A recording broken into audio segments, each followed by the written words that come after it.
आज के इस बाबा साहब डॉक्टर आम्बेडकर जन्म महोत्सव के उपलक्ष्य में विजयनगर इस क्षेत्र में जो कार्य का आयोजन किया जा रहा है, उस समिति के सभी पदाधिकारी को मैं बहुत बहुत सबसे पहले धन्यवाद देना चाहूँगा कि उन्होंने मुझे इस काबिल समझा कि आपके बीच में आकर मैं कुछ आपके या आप सभी के साथ जुड़े हुए हमारे जो बाबा साहब हैं, जो हमारे आदर्श है, जो हमारी प्रेरणा है, जो हमारे मित्र है, हमारे गुरु हैं, ऐसे महाभूति के विचारों को लेकर कुछ बातें मैं आपके सामने प्रस्तुत करने जा रहा हूं। इस सभा में तथागत बुद्ध बाबा साहब बोधिसत्व की प्रतिमा को मैं सादर वंदन करते हुए आज की सभा में उपस्थित बनते और आप सभी साथियों और साथ ही साथ इस कार्यक्रम में उपस्थित सारे बच्चों को मेरा प्यार भरा जय भीम, नमो बुद्धाय। जैसे कि हम आज बाबा साहब डॉक्टर आम्बेडकर जी की 133वीं जन्म जयंती मना रहे हैं। वैसे 14 अप्रैल को हमने मना चुके हैं। अगर मैं अपने विश्वविद्यालय की बात करूं, जिस विश्वविद्यालय के साथ मेरा परिचय किया गया कि मैं गौतम बुद्ध विश्वविद्यालय से आया हूं, जो विश्वविद्यालय इस भारत में ही नहीं, इस पूरे आशिया खंड में सर्वश्रेष्ठ और बेहतरीन विश्वविद्यालय है कि जो माननीय मायावती के सरकार में इस विश्वविद्यालय की स्थापना की गई थी। आप में से बहुत सारे लोगों ने इस विश्वविद्यालय को भेंट दी होगी या नहीं दी होगी। अगर जिन्होंने नहीं दी है तो जरूर आप इस विश्वविद्यालय को जरूर भेंट दीजिए, क्योंकि जब हम बाबा साहब की बात करते हैं तो बाबा साहब को हम एक ऐसे शिक्षादर्शी के रूप में देखते हैं, सामाजिक कर्ता के रूप में देखते हैं, संविधान निर्माता के रूप में देखते हैं, महिलाओं का उद्धार करने के रूप में देखते हैं, अस्पृश्यता का निवारण करने के रूप में देखते हैं। बाबा साहब का व्यक्तित्व बहुमुखी है। उनके व्यक्तित्व को एक सभा में कुछ समय में समझना बड़ा कठिन है।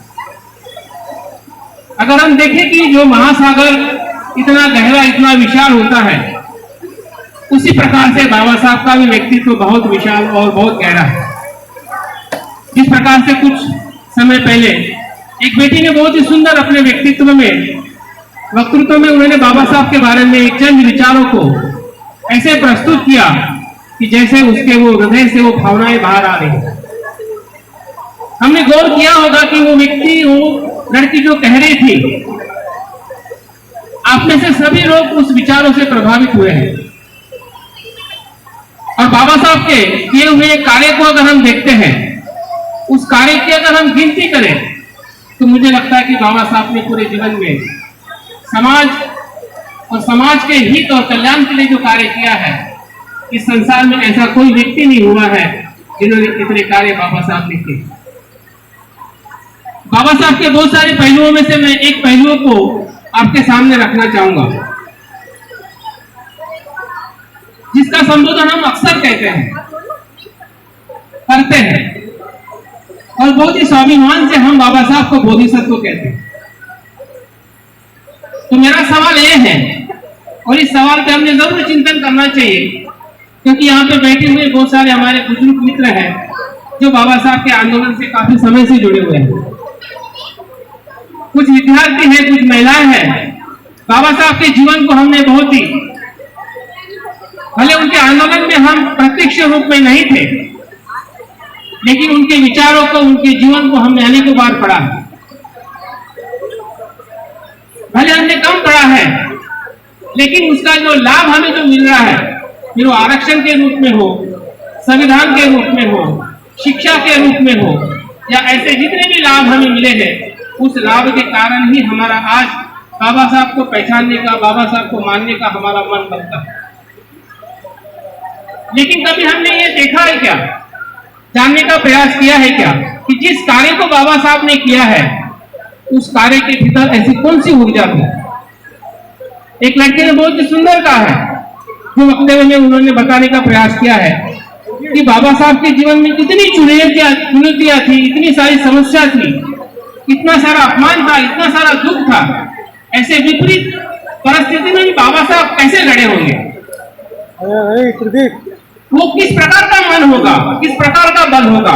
और मुझे लगता है कि बाबा साहब के इस पहलुओं को समझना आज हमारे लिए बहुत ही जरूरी है, क्योंकि अभी की जो चुनौतियां जो है हमारे समाज में, हमारे देश में, और आने वाले समय में जो हमारे परिवार में, हमारे बच्चों में, हमारे आने वाले जनरेशन में जो समस्या आने वाली है, उस समस्या को लड़ने के लिए हम ऐसे मन के बल को समझना पड़ेगा, जानने का प्रयास करना पड़ेगा कि जो बल बाबा साहब के व्यक्तित्व में हमें दिखाई देता है, जिसे हम बोधिसत्व कहते हैं। तो सवाल ये खड़ा है कि बाबा साहब को हम बोधिसत्व क्यों कहते हैं और क्यों कहना चाहिए। इस सवाल के साथ में जब मैं इस प्रश्न का चिंतन करता हूं तो मुझे बहुत सारे उसके पहलू दिखाई देने लगते हैं। सबसे पहला पहलू हमें यह दिखाई देने लगता है कि बाबा साहब को कब से बोधिसत्व कहां जाने लगा। ये सबसे पहला सवाल खड़ा। तो मेरे अध्ययन में जो आया है, आपके जानकारी में भी शायद होगा कि सबसे पहले बाबा साहब को बोधिसत्व इस संज्ञा से, इस पद से या इस सम्मान से संबोधन किया जाता है जब बाबा साहब श्रीलंका में 1950 को 1950 में बौद्ध परिषद के लिए जाते हैं। बाबा साहब का संविधान और बाबा साहब का समाज के लिए जो कार्य जो पूरे भारत में ही नहीं पूरे विश्व में प्रसिद्ध होता है, और उनके कार्य को देख के उस परिषद में बाबा साहब को बोधिसत्व के स्वरूप में, बोधिसत्व के पद से, बोधिसत्व के संज्ञा से संबोधित किया जाता है। ये पहला उद्बोधन है बाबा साहब के लिए विश्व पटल में कि बाबा साहब को बोधिसत्व कहा जाता है। दूसरा संबोधन हमें तब मिलता है कि जब 1954 को बाबा साहब म्यांमार बर्मा में बौद्ध परिषद के लिए जाते हैं। वहां पे भी वहां की जो बौद्ध प्रजा है बाबा साहब के कार्य का अनुमोदन के रूप में उनको बोधिसत्व कहते हैं। तीसरा और एक घटना है, 5 दिसंबर के लगभग, मतलब उनके महापरिनिर्वाण के एक दिन पहले अशोका बुद्ध विहार में दलाई लामा को मुलाकात के लिए बाबा साहब जाते हैं, और दलाई लामा बाबा साहब को देखते हुए कहते हैं अपने जो बैठे हुए लोगों को, मित्रों को, कि देखो ये जीवित बोधिसत्व आ रहे हैं। लिविंग बोधिसत्व के रूप में बाबा साहब को दलाई लामा जी ने संबोधन किया। और एक बार बाबा साहब को बोधिसत्व कहा जाता है कि जब बाबा साहब धर्मांतर करके 1956 के बाद काठमांडू में उनकी जो आखिरी बौद्ध परिषद होती है, नेपाल में जब वो जाते हैं, वहां पे भी उस परिषद में बाबा साहब को बोधिसत्व के रूप में संबोधन किया जाता। मैं ये क्यों बताने का प्रयास कर रहा हूं, क्योंकि मेरा सवाल ये खड़ा है, और हम सभी बौद्ध और बाबा साहब के अनुयायियों ने सवाल खड़ा करना चाहिए। अगर बाबा साहब को बोधिसत्व विश्व पटल में कहा जाता है, कहा जा चुका है, तो बौद्ध और बाबा साहब के अनुयायी का ये कर्तव्य बनता है क्या बाबा साहब 1950 के बाद ही बोधिसत्व थे, उसके पहले नहीं थे? ये सवाल पहले खड़ा होता है। दूसरा ये सवाल हमने अपने आप से पूछना चाहिए कि बाबा साहब बोधिसत्व थे या है, तो किस संकल्पना के आधार पर उनको हम बोधिसत्व कहें? ऐसी कौन सी चर्या है जो चर्या कोई व्यक्ति पूर्ण करता है उसे बोधिसत्व कहा जाता है? और मुझे लगता है कि बाबा साहब के हर एक अनुयायी ने इसकी खोज करके बाबा साहब को उनके पूरे व्यक्तित्व में, पूरे उनके संघर्ष में बोधिसत्व को होने का सम्मान, उनके प्रति जो हमारी श्रद्धा है, उस जगह से शुरुआत करनी चाहिए जिस जगह से बाबा साहब के जीवन में बोधिसत्व का उद्भव हुआ है। इसके बारे में कुछ मेरा जो चिंतन है या मेरी जो सोच है, उस सोच को मैं आपके बीच में प्रस्तुत करना चाहता हूँ। हो सकता है कि उस सोच से आप सहमत हो या आपको प्रेरणा मिले कि हमने भी इसी प्रकार से बाबा साहब के उस पहलुओं को ढूंढने की जरूरत है जिसे हम बोधिसत्व कहते हैं। किसी के कह देने से अगर हम बोधिसत्व कहते हैं तो इसका मतलब हम सिर्फ जबान से बाबा साहब को बोधिसत्व कहते हैं, दिल से नहीं। अगर दिल से अगर आपको बाबा साहब को बोधिसत्व कहना है तो आपको ढूंढना पड़ेगा, आपको जानना पड़ेगा कि कोई व्यक्ति बोधिसत्व कब और कैसे होता है। उसकी खोज करनी पड़ेगी और उसकी खोज उनके व्यक्तित्व हमें दिखाई देती है, उनकी चर्या में दिखाई देती है। जितना बाबा साहब का कार्य हमें दिखाई देता है उससे कहीं गुना उनके व्यक्तित्व में बाबा साहब को हमें ढूंढने की जरूरत है। जैसे हम किसी बड़े पेड़ को, वृक्षों को ढूंढते हैं और जानते हैं उसके पत्तियों से, उसके अलग अलग शाखाओं से, उनके फूल पौधों से जानते हैं। हमें लगता है कि कितना बड़ा सुंदर वृक्ष है जिससे हमें छांव मिलती है, फल मिलता है, फूल मिलते हैं। लेकिन कभी हम जानने की कोशिश करते हैं कि ये जो फल फूल और इतना महावृक्ष की जो छांव हमें मिली है, ये उसके भीतर कितनी ऊर्जा और कितनी परिश्रम से ये फल मिला हुआ है। और बाबा साहब के उस व्यक्तित्व को जानने के लिए हम बाबा साहब के बोधिचर्या को समझने की जरूरत है। वो ऐसी कौन सी घटनाएं थी, ऐसा कौन सा व्यक्तित्व था जिस व्यक्तित्व में हम बाबा साहब को उस बोधिसत्व के रूप में देख सकते हैं। तो यहाँ पे 3 सवाल खड़े होते हैं कि बोधिसत्व क्या है, इसके बारे में थोड़ा हमें जानने की जरूरत है। दूसरा, हम जानने का प्रयास करेंगे कि कोई व्यक्ति बोधिसत्व कब होता है और बाबा साहब बोधिसत्व के रूप में हमें कब दिखाई देते हैं। और तीसरा है कि बाबा साहब के चर्या में, बाबा साहब के कार्य में हमें बोधिसत्व का स्वरूप कैसे दिखाई देता है। अगर मैं जब बाबा साहब के व्यक्तित्व की खोज करता हूं तो मुझे 4 घटना ऐसी दिखाई देती है जहां पे बाबा साहब बोधिसत्व के रूप में विकसित होते हुए दिखाई देते हैं।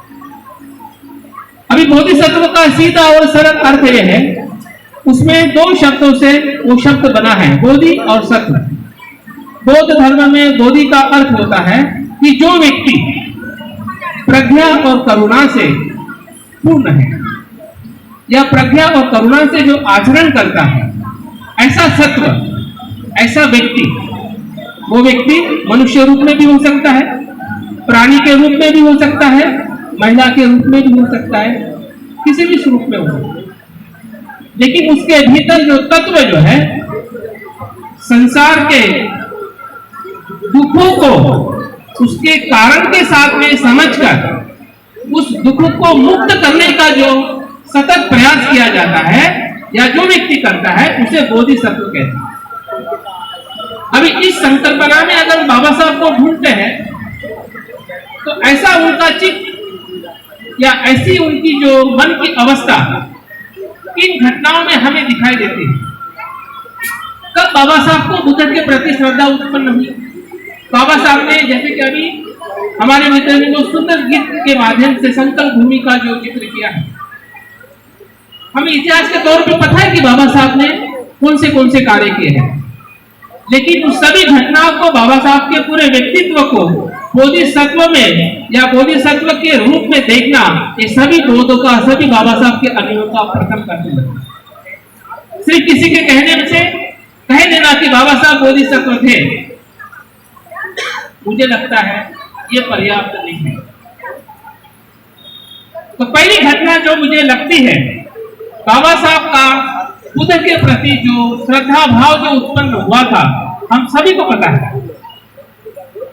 जब बाबा साहब मैट्रिक की परीक्षा पास करते हैं और उनका सम्मान किया जाता है 1907 में, 1907,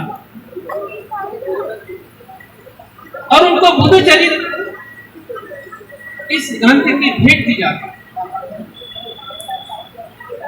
जब वो ग्रंथ बाबा साहब के हाथ में आता है हमें इतना तो जरूर पता है कि बाबा साहब कोई ग्रंथ की भेंट नहीं थी, लेकिन हमें यह पता नहीं है कि बाबा साहब के मन में क्या परिवर्तन हुआ, बाबा साहब के मन में क्या भाव उत्पन्न हुआ, किस प्रकार से बाबा साहब ने अपने मन से बुद्ध को अपना गुरु मान लिया और वहीं से बाबा साहब बुद्धत्व के या बुद्ध के मार्ग पर चल पड़े।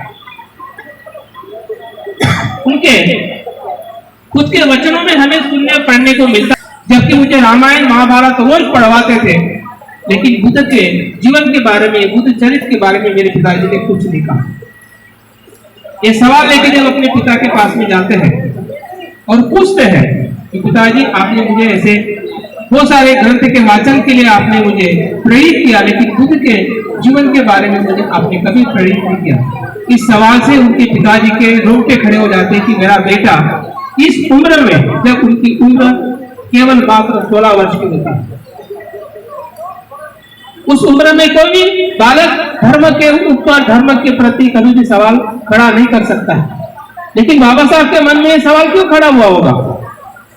इसका कारण है क्योंकि 16वीं उम्र तक बाबा साहब ने जो अस्पृश्यता की जो यातना सहन की थी, स्कूल में हो, पानी पीने के लिए हो, या उनके बाल काटने में हो, चलने में हो, हर जगह पे जो उन्होंने अस्पृश्यता का जो दुख अनुभव किया था, और जब उन्होंने बुद्ध चरित्र पढ़ा और उनको लगा कि बुद्ध का तो उपदेश ऐसा नहीं है, बुद्ध तो समानता की बात करते हैं, बुद्ध तो मैत्री की बात करते हैं, बुद्ध तो शिक्षा की बात करते हैं, और उनको बुद्ध के उस चरित्र में जो दुख तो उनको बचपन में अनुभव हो रहा था, उसका मार्ग दिखने लगा।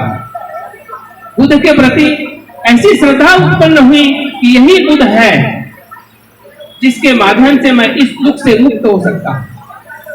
और मुझे लगता है कि वो बाबा साहब के जीवन में बोधिसत्व के एक अंकुर को निर्माण करने जैसा है, और वही निरंतर बाबा साहब के मन के भीतर हमें देखते हैं कि जब वो भारत से अमेरिका गए, जर्मनी गए, इंग्लैंड गए, और जो अध्ययन करने के साथ साथ में बाबा साहब के अगर हम जीवन चरित्र पढ़ते हैं तो उन्होंने सिर्फ एकेडमी की अभ्यास नहीं किया, एकेडमी के साथ में उन्होंने निरंतर जो उनका वाचन था, अभ्यास था, वो इतना गहन था कि अगर कोई विद्यार्थी अगर बाबा साहब जैसा बनना चाहता है तो सिर्फ शिक्षा से वो नहीं बन पाता। ये तो हम सभी पढ़े लिखे, हम सभी बाबा साहब जैसे क्यों नहीं बन पाए? क्योंकि हमने सिर्फ शिक्षा ग्रहण की। बाबा साहब ने जिस प्रकार से अध्ययन किया है, उस अध्ययन को हमने कभी समझने का प्रयास नहीं किया। उस अध्ययन का जो स्रोत जो है, हमारी जो शिक्षा के जो किताबें हैं वो पर्याप्त नहीं है। उसके अलावा जो ग्रंथ का पठन अध्ययन करने की जो हमारी रुचि है, उसके तरफ प्रेरित करने की जो हमारी जिम्मेदारी है, उसमें हम कहीं ना कहीं कम पढ़ते जा रहे हैं। हम शिक्षा से सिर्फ हम अपने बच्चों को ये सिखा रहे हैं कि तुम्हें टॉप नंबर पे पास होना है, अच्छी जॉब लेना है, अच्छा इंसान होना, और अच्छा इंसान होने के लिए जो सप्लीमेंट जो किताबें जो है अलग अलग महापुरुषों के जीवन चरित्र के बारे में या प्रेरणात्मक किताबों को पढ़ने के बारे में हम अपने बच्चों को बहुत कम प्रेरित करते हैं। और इसलिए हमारे बच्चों के भीतर जो शिक्षा जो है, जिस प्रकार से एक बेटी ने कहा है कि शिक्षा जो है शेरनी का दूध है, जो पीता है वो दहाड़ता है, तो हम पी तो रहे लेकिन दहाड़ क्यों नहीं रहे? क्योंकि शिक्षा का हमारा जो उद्देश्य जो है, जिस प्रकार से बाबा साहब ने देखा था अपने जीवन में, और हमें कहा था कि शिक्षित बनो, शिक्षित बनो का मतलब बुद्धिमान बनो, प्रज्ञावान बनो, करुणावान बनो। उस अर्थ से बाबा साहब ने शिक्षित बनो इस अर्थ को हमें समझाया है, लेकिन हमने क्या समझा है? ये हमारी कमजोरी है। इस पे फिर से हमें विचार करने की जरूरत है। हमारी शिक्षा से जो हमें मिला है उससे भी बहुत कुछ हमें मिल सकता है। अगर बाबा साहब के उस व्यक्तित्व को अगर हम समझते हैं, जिससे हमें व्यक्तित्व से जो हमें लाभ मिला है, अगर उनका व्यक्तित्व ही इतना गहरा नहीं होता, उनकी अगर बुद्धिमत्ता, उनकी अगर करुणा उनके भीतर नहीं होती, बाबा साहब की अगर बुद्ध के प्रति श्रद्धा नहीं होती, तो बाबा साहब इतना सुंदर धर्म हमें ना दे पाते। बाबा साहब भी एक प्रकार से मार्क्सवादी बन जाते, या फिर खुद का पंथ निर्माण कर देते, या कभी पंथ में रहकर ही पूरे जीवन को समाप्त कर देते। वो बौद्ध कभी नहीं बनते। अगर वो बौद्ध बने हैं और समानता का जो उनको अनुभव हुआ है, वो सिर्फ और सिर्फ बुद्ध चरित्र पढ़ने के बाद बाबा साहब नहीं है। क्यों नहीं है? क्योंकि मन के ऊपर हम काम नहीं कर रहे। बाबा साहब ने अपने जीवन पे मन पे कार्य किया है और मन से ही वो बोधिसत्व बने हैं, और उसी बोधिसत्व की छाया में आज जो कुछ भी हमें प्राप्त हुआ है, जो हमें लाभ मिल रहा है, ये बाबा साहब के बोधिसत्व की छाया है, छाया मात्र है। और बोधिसत्व के रूप को, उसके स्वरूप को अगर हमें समझना है तो बाबा साहब किस किस जगह पर अपने चित्त को बुद्ध की तरफ लेके जाते हैं, समाज के समर्पण के लिए ले जाते हैं, लोगों के दुख को मुक्त करने के लिए जाते हैं। उस घटनाओं में दूसरी घटना सबसे महत्वपूर्ण है, वो बड़ौदा की घटना। बड़ौदा की घटना इस गीत के माध्यम से सुनते हुए पता नहीं हमें कितने लोगों को ऐसा अनुभव हुआ है कि ये घटना क्या सिखाती है, ये बाबा साहब के जीवन में क्या महत्व रखती है। तो मुझे ऐसा लगता है कि वो जो अनुभव जो था, जो स्वयं के दुख को देखते देखते उन्होंने समाज के दुख को देखा, और समाज के दुख को मुक्त करने के लिए जो संकल्प लिया है, वही बोधिसत्व का संकल्प है, वही बोधिसत्व का जन्म है। जिस बोधिसत्व को हम ढूंढ रहे हैं, बाबा साहब को बोधिसत्व कहां से कहां जाए, किस समय में बाबा साहब के हृदय में बोधिसत्व या बोधिचित्त का, करुणा का निर्माण हुआ है, ये वही जगह है जिस जगह पर बाबा साहब ने उस अस्पृश्यता के दुख को अपने भीतर और समाज के मन के भीतर दोनों में देखा। उनका दुख समाज का दुख बना, और उस समाज के दुख को मुक्त करने का संकल्प ही बोधिसत्व के रूप में बाबा साहब के जीवन में देखा। और उस मार्ग के अनुसरण से ही इतने सारे उन्होंने आंदोलन किए हैं। फिर वो मार का सत्याग्रह हो, या काणाराम मंदिर का सत्याग्रह हो, महिला के लिए हो कार्य हो, मजदूरों के लिए हो, किसानों के लिए हो, या इस देश के हर एक उस दुखी पीड़ित लोगों के लिए हो जो किसी न किसी कारण से वो दुखी है। उनकी जो करुणा जो थी, असीम थी, और उस असीम करुणा को जब तक हम महसूस नहीं करेंगे, तब तक उनके कार्य के साथ में भी हम उतना सम्मान या उस तरफ हमारी जो जिम्मेदारी है कि हम स्वयं को उस बोधिसत्व के आदर्श पे कैसे आरूढ़ करें, कैसे उस आदर्श का अनुसरण करें। जिस प्रकार से हम जय भीम कहते हैं, तो जय भीम एक शब्द नहीं है, जय भीम ये बाबा साहब के जीवन का आदर्श है, उसका अनुसरण करने की प्रेरणा है, जिस प्रेरणा से हमें बोधिसत्व होने की हमें प्रेरणा देती है, हमें मार्ग दिखाती। तो ऐसी बातें जो हमें समझनी है, समय बहुत कम है और विषय बहुत गहरा है। इस विषय पे मैंने अभी नागपुर में मैंने एक शिविर लिया था, उसमें 70 से 80 युवा लोग बच्चे थे।